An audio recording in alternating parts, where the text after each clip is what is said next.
Faire le plaidoyer en faveur du peuple de Mbomo, précisément les Mboko, et présenter au public leurs valeurs culturelles et leur historique ont été les points focalisateurs de la rencontre de ce jour. Il s'est agi d'une cérémonie de présentation et de dédicace du livre intitulé « Les Mboko en République du Congo, origine, migration culturelle » et celui intitulé « Le parc d'Ozala Kokwa, un échec pour le développement des Mbomo ». L'occasion a été tout indiquée pour l'écrivain-chercheur Azango Demeo de dénoncer le préjudice subi par les populations de Mbomo, une population laissée pour compte, a déclaré Azango Demeo. Les populations de Mbomo vivent un enfer qui n'a pas de nom. Le cahier de charge qui n'est pas respecté. L'animal qui est l'éléphant est mieux considéré, pris en considération que l'homme, alors que nous savons que la vie humaine est sacrée. Donc les populations de Mbomo demandent aux gestionnaires du parc d'Odjala de prendre leurs responsabilités, de renforcer leur système de co-garde afin que les éléphants restent chez eux, qu'ils ne viennent pas déranger la quiétude des populations. Et comme cela a valu la peine, ces hommes de lettres ont aussi réagi. Le livre est un ouvrage qui livre un grand nombre de connaissances et œuvres à plus d'un titre pour que le lecteur soit à la page. Fin des citations. C'est exactement ce que nous allons découvrir à travers cette présentation. Pour ceux qui ne connaissent pas la géographie de notre pays, le parc de Mbomo, le parc d'Ozala Kokwa, l'OSI, se trouve dans la partie septentrionale de notre pays.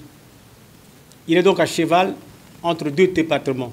L'ouvrage de M. Azango Demeo, qui est présenté ce jour, compte 155 pages, reparties en 8 chapitres, à savoir.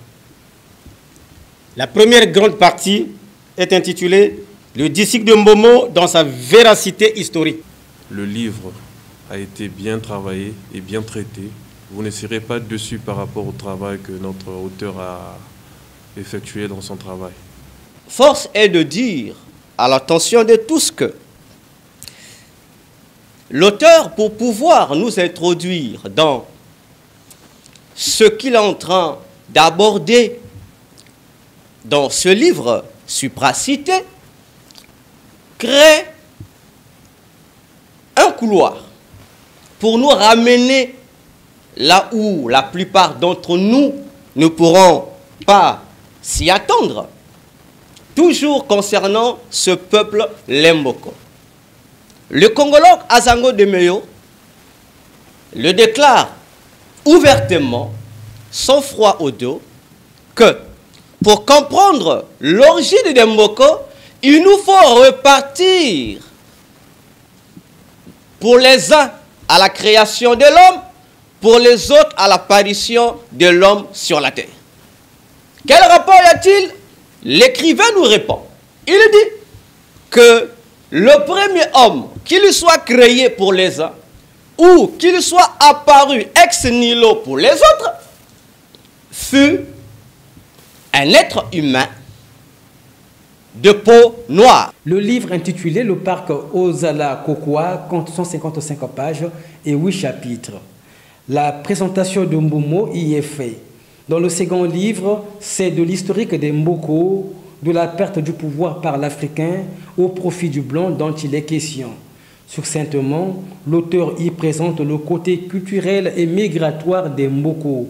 Cette vente et les dédicaces des livres enclos la cérémonie.